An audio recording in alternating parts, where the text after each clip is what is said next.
This video shows some highlights from my live training sessions.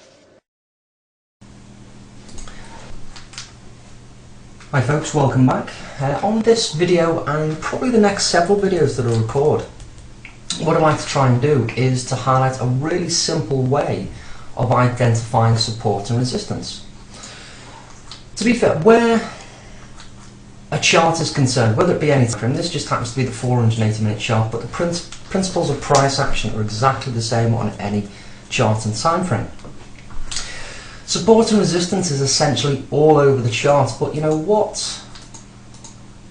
support and resistance levels do we use? Can we favour any support and resistance? I'm just marking off a few off here, you know, just literally swing highs, swing lows, but can we filter these support and resistance levels down to try and find out which ones hold more interest, more weighting towards trying to identify a location on the chart? You know, can we actually do that?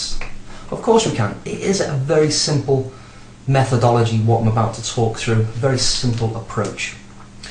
If we're looking for a point where the balance of power changes, not just identifying where support and resistance is where the balance of power could change, but to find a location on the chart which has already proven to show a dramatic shift in the balance of power.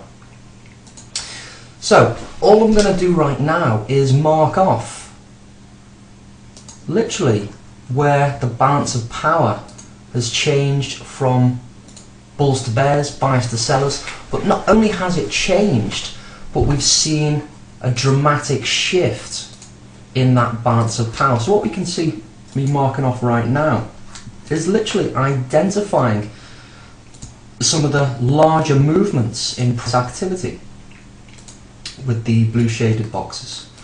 So we can identify these as locations on the chart where price has already proven is we've identified where the balance of power has changed. There's been a dramatic shift in buyers to sellers or sellers to buyers.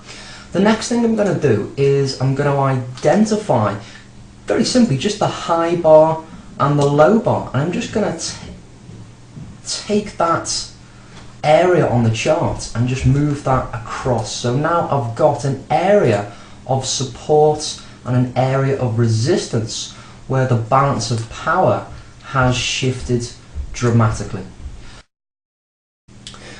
Now when that's been done, what we end up with are these horizontal blue box areas, and again all I've done to identify these zones is taken the bar at the top of the move and the bar at the bottom of the move as my extreme boundaries of support and resistance. And again, by drawing that zone across the chart, that can help me to identify future zones of interest where the balance of power could shift once again quite dramatically. So again, if we just look across the chart, we can see that as price rallied several times up to this zone, price essentially sold off back to the previous zone of activity, this area of interest where the buyers and the sellers can move and influence the markets. This is where they are participating in, where these dramatic shifts and changes in the balance of power are happening. This is where these moves are starting. So it'd be fair to assume that should price ever come back to these locations, then there's a good chance that the balance of power will change once again. Now whether it's going to be a reaction, you know, essentially a reversal as we can see just here, or whether price initially pushes through as we can see just there. Now again, it did effectively react off it eventually, but what we can see is that price did go through that location initially before turning around. So rather than say it as support or as resistance and only viewing it as support or as resistance, think of it as a location of interest. This is the next place on the chart that something interesting could happen. Now when price comes along, just go to this point here. Now when price gets up to this location in real time, We don't know that price is going to reverse or continue, but what we do know is that previously, looking back across the chart, this is where something interesting happens. So it'd be fair to assume that something interesting could well happen again. Now, whether that's up or whether that's down at that location, only time will tell. I don't have a crystal ball. I really don't know what's going to happen on the chart next, but what I'm trying to do is trying to increase the chances, increase the probability that when I do place a trade, this is a location that is of interest. It is a location that could produce a good move away from or through the location that's being identified. Let's just zoom into the chart and take a look at the most recent area of price activity. What we can see is that price has ultimately sold off that big move down. We've got the area highlighted here as an area of interest.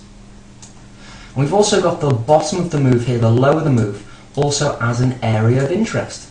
Now, we've actually got a nice movement upwards into that previous location, and what do we see here is, in this case, a nice reaction off a previously established location of interest, a previous location where the balance of power changed quite dramatically.